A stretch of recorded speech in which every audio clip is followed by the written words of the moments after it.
As the President noted, I have today submitted my resignation as Secretary of Defense.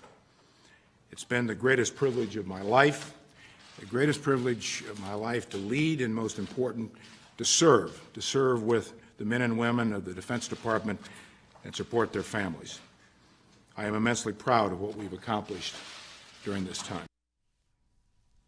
And we're back. Rick Unger in the chair for Steve today here on the Steve Malzberg Show. Joining me now, P.J. Crowley, former Assistant Secretary of State for Public Affairs, former Department of State Spokesman, and retired Air Force Colonel. P.J., good to have you on the show today. Hello, Rick. Happy Thanksgiving to you.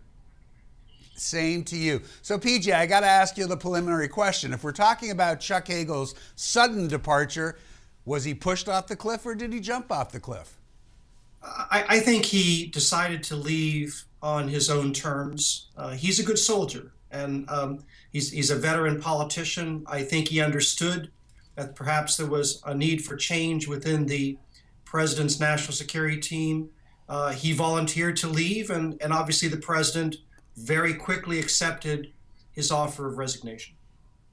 I hope you don't mind if I take issue. I think you're being a good guy and probably a good friend of Chuck Hagel's. I don't think he volunteered to leave. I don't. Clearly there were tensions here. I'm not sure that he was having, I think he understood it was a privilege to be the Secretary of Defense. It's a grueling job, particularly at time of war. He's the one who signs the deployment orders to send units into battle. He's the one that has to write to the families of those who fall on that battlefield, and he's the one who's responsible when occasionally things go wrong and civilians on the battlefield are injured or killed. This is not a job that is for the normal human being, and 2 years is a long time. But I agree with you. There are tensions within the national security team at the White House, and perhaps the reasons Chuck Hagel took the job 2 years ago are not necessarily the same skill set that the president needs the next 2 years, because circumstances have changed rather dramatically in the last 6 months. Yeah, this is what I'm being told, that it wasn't anything personal, but a lot of it had to do with the fact that Chuck Hagel basically was brought in as a peacetime Secretary of Defense. We had gotten out of Iraq. We were in the process of getting out of Afghanistan. And that was the plan, if you will. Suddenly we find ourselves on a very different footing. It's really more of a wartime scenario again. And maybe Chuck Hagel wasn't the best man for that job. Do you agree? Well, Chuck Hagel was winding down, the war in Afghanistan. He was leading the Pentagon through a period of transition, downsizing the size of the military, downsizing the budget, to some extent, dealing with issues in the force, from rising rates of sexual harassment and assault in the force to lowering morale among the nuclear cadre, an issue that he was tackling when he offered his resignation. But you're right. This is the skill set that the president's going to need in the next 2 years is very different.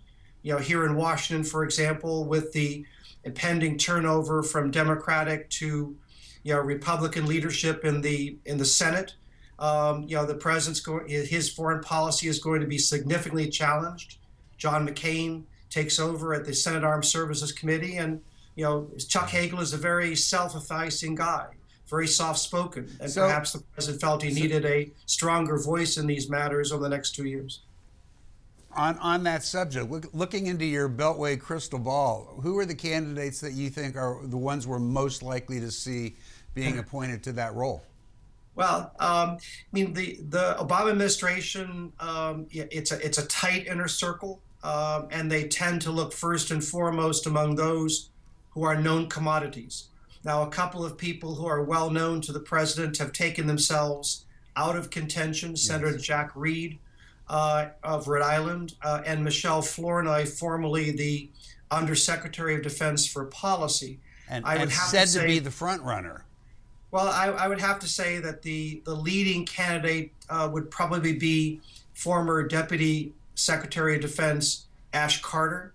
He didn't leave that long ago. He's very highly skilled. He can do both the The job of restructuring, the military. That's what a deputy secretary is. He's the COO of the Pentagon, and Ash did that for a period of time. But Ash has been in the building before. He is a very significant strategist as well. So I would say if I had to bet $1, I would put it on Ash Carter. So just quickly, PJ, in the short time we have left to us, would you say that Ash is somebody who has that louder, more forceful voice the president may be looking for? Well, he's got confidence. He was the Assistant Secretary for International Security Policy in the Clinton administration. He's been the Deputy Secretary of Defense. He knows the building very well. Okay, PJ, I got to wrap you up. My apologies, but we ran out of time. We'll do it again. Former Assistant Secretary of State for Public Affairs, PJ Crowley. Coming up next, Vice President of Business and Culture.